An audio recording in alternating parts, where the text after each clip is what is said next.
प्रेमाने बोला. धन्यरंकार जी एवं रामकृष्ण हरी.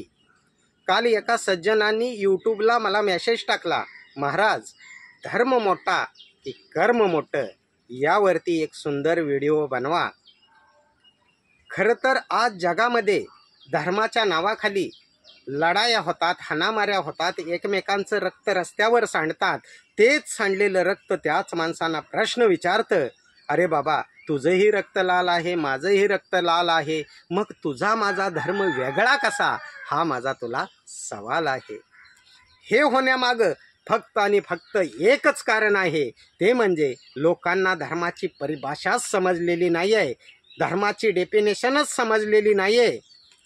ती डेफिनेशन समजावत असताना साने गुरुजींनी जगाला ओरडून सांगितलं, खरा तो एकची धर्म जगाला प्रेमर पावे.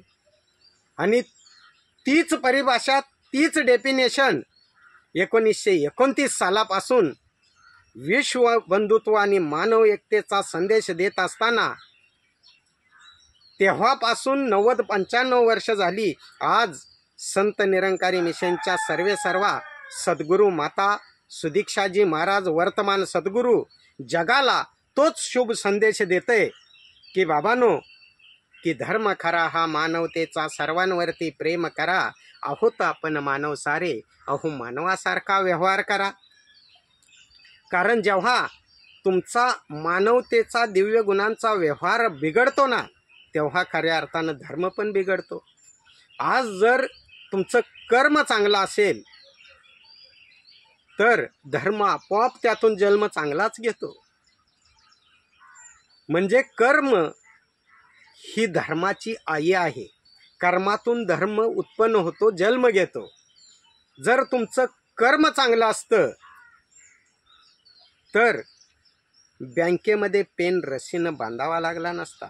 जर तुमचं कर्म चांगलं असतं तर स्टेशनरी दुकानामध्ये स्टॅपलर रस्सीनं बांधावा लागला नसता.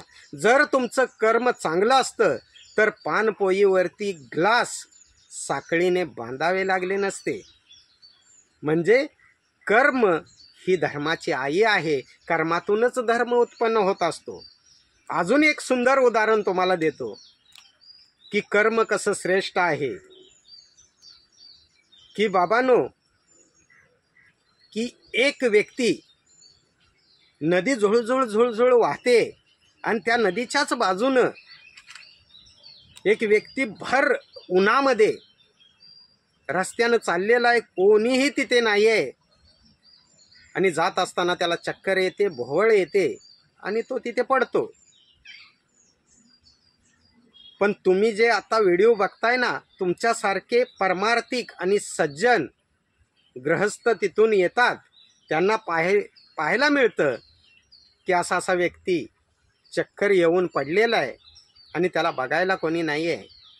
तो सज्जन, त्याला दया येते आणि तो नदीतली ओंजळभर पाण्याची मूठ घेतो आणि त्याच्या तोंडावरती मारतो. त्या सज्जनाने पाणी मारल्या मारल्या तो जागा होतो, शुद्धीवरती येतो आणि मग एक घोट पाण्याचा त्याला भरवला जातो. आता जर खोल चिंतन केलं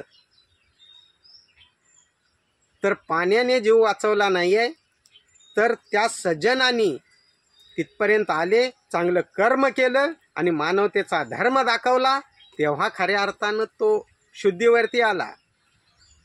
तो पडला तेव्हा पण पाणी तिथेच होतं, पण पाणी स्वतः येऊन त्याच्या तोंडावरती पडलं नाही किंवा त्याला तो आपोआप पाजलं गेलं नाही.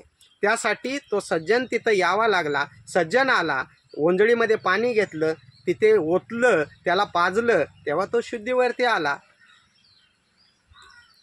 पाण्याचा दुसरा नंबर लागतो, पण जीव वाचवण्यामध्ये त्या मनुष्याच्या कर्माचा पहिला नंबर लागतो. पाण्याने जीव वाचणारच होता, पाण्याने तो उठणारच होता, पण पाणी स्वतः तिथपर्यंत जात नाही आहे. त्यासाठी त्याला एका मनुष्याच्या कर्माची जोड असावी लागली. कर्म तिथे चांगलं घडलं, त्यातून मानवतेचा धर्म जन्माला आला. त्यामुळे धर्म हा कर्माचा मुलगा आहे, कर्म त्याची आई आहे. कर्मातूनच जन्म घेतो तो धर्म असतो. म्हणून आम्ही नेहमी ते गीत ऐकतो, जगी जीवनाचे सार घ्यावे जाणून सत्वर, जैसे ज्याचे कर्म तैसे फळ देतो रे ईश्वर.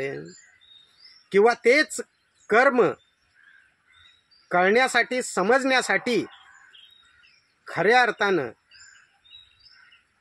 वैष्णवराज श्रीमंत ज्ञानेश्वर माऊली यांनी सुद्धा विश्वाच्या विश्वविधात्याला साकडं घातलं बाबांनो, की आता विश्वात्मके देवे येणे वाग्यज्ञ तोषावे, तोषोनी मज द्यावे पसाय दान. तोषोनी म्हणजे तपासून, माझं कर्म आहे, कर्मयज्ञ आहे, ते तपासा आणि तोषोनी मज द्यावे, तपासून तोषोनी मज द्यावे पसाय दान. हे जे खळांची व्यंकटी सांडो, असे खळ या मृत्यू लोकामध्ये पृथ्वी तलावरती आहेत की ज्यांच्यामध्ये व्यंकटी आहे, वाकडेपणा आहे, राग द्वेष मोह मत्सर अहंकार षड्रिपू विकार, त्यांची व्यंकटी सांडून जाऊ दे. तया सत्कर्मे रती वाढो, भूता परस्परे जडो मैत्री जीवांची. 700 वर्षापूर्वी सांगितलं. आज पण आम्ही त्या पसायदानाला जगत नाही आहोत. त्या पसायदानाला जर जगलो असतो ना, भूता परस्परे जडो मैत्री जीवांची, तर आज एक दिवसासाठी फ्रेंडशिप डे साजरा करण्याची गरजच पडली नसती, किंवा एक दिवसासाठी हॅपी फ्रेंडशिप डे म्हणण्याची गरजच पडली नसती, कारण आमचा रोजच फ्रेंडशिप डे झाला असता. पण का होत नाही आहे, तर आमच्यामध्ये जो अंधकार आहे, अंधार आहे, तोच अजून गेलेला नाही आहे. म्हणून माऊलींनी म्हटलं, दुरितांचे तिमिर जावो. तिमिर म्हणजे अंधार, दुरितांचे तिमिर जावो, विश्व स्वधर्म सूर्य पाहो. स्वधर्म म्हणजे स्वतःची ओळख, मी कोण आहे, कुठून आलो, कशासाठी आलो, नेमकं मला कुठं जायचं आहे. ऐका ज्ञानाचे लक्षण, ज्ञान म्हणजे आत्मज्ञान, पाहावे आपणाचे आपण, तया नाव बोलीचे ज्ञान. ते ज्ञान ज्या दिवशी होतं ना, विश्व स्वधर्म सूर्य पाहो, जो जे वांचिल तो ते लाहो प्राणी जात. जो जे जे इच्छा करतील त्यांची इच्छा पूर्ण होऊ दे, पण पहिल्यांदा त्याला कळू दे की मी कोण आहे बाबा, कुठून आलो, कशासाठी आलो, आणि मला नेमकं कुठं जायचं आहे. आणि हे जेव्हा कळतं ना, तेव्हा खऱ्या अर्थानं त्याच्याकडून कर्म चांगलं घडतं. म्हणून आम्ही नेहमी म्हणत असतो, ज्या वेळेला कळतं देवाचं वर्म, त्यावेळेला मनुष्याकडून घडतो चांगला धर्म आणि मनुष्याच्या हातून होतं चांगलं कर्म. म्हणून जुनी माणसं म्हणायची बघा, देवधर्म करा, देवधर्म करा. कारण देवाचं कळतं वर्म तेव्हाच कळतो धर्म आणि घडतं चांगलं कर्म. म्हणून धर्मापेक्षा कर्म श्रेष्ठ आहे आणि कर्म ही धर्माची आई आहे आणि धर्म हा कर्मातून उत्पन्न होणारा कर्माचा मुलगा आहे बाबा. कर्म नावाच्या आईचा मुलगा आहे बाबांनो. म्हणून निरंकारी मिशन आज जगाला विश्वबंधुत्व आणि मानव एकतेची स्थापना करत असताना संपूर्ण विश्वाला, जगाला समजावतंय बाबांनो की तुम्ही जगत असताना सद्भावपूर्ण व्यवहार व्हावा, एकत्वाचा आधार असावा. एकत्वाचा आधार तेव्हाच येईल जेव्हा वैरद्वेषाच्या पाडून भिंती प्रेमाचे पूल बांधत जाऊ. आणि प्रेमाचे पूल बांधण्यासाठी दिव्य गुणांना आम्ही अवलंबू आणि जीवनाची बाग फुलू. दिव्य गुणों को हम अपनाये, जीवन बगिया हो महकाये. डॉक्टर राधाकृष्णन यांनी सुद्धा तेच सांगितलं की man has learn to fly in the sky like a bird, man has learn to live like a fish in water, but man has not learn to live like a man. मनुष्य हा पक्षाप्रमाणे हवेत स्थलांतर करायला शिकलेला आहे.